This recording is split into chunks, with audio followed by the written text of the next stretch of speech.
What are you looking for when you invest in startups? Having that founder market fit and that founder market passion is really important.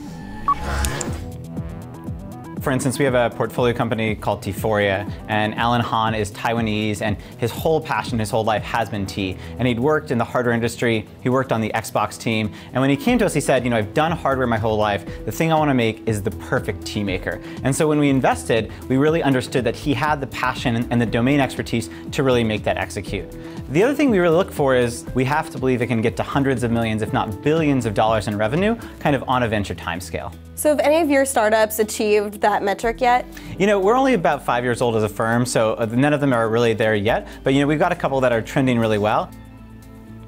What we like to say is we're a hands-on seed stage fund. And really what that means is in the first year or two of a hardware startup's life, there's so many mistakes you can make. It really is about making sure that we can be there in that early stage to really help affect the trajectory.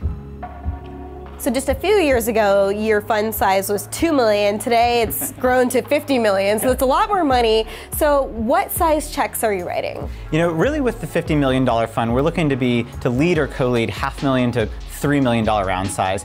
And for us, we changed our check size for two main reasons. One, we were just getting access to better entrepreneurs who kind of demanded a better valuation up front. The other thing is that we do a lot of high-tech stuff. We have satellites and drones and robots. And when we first started, a $50,000 or $100,000 check just wasn't enough to really kickstart these companies.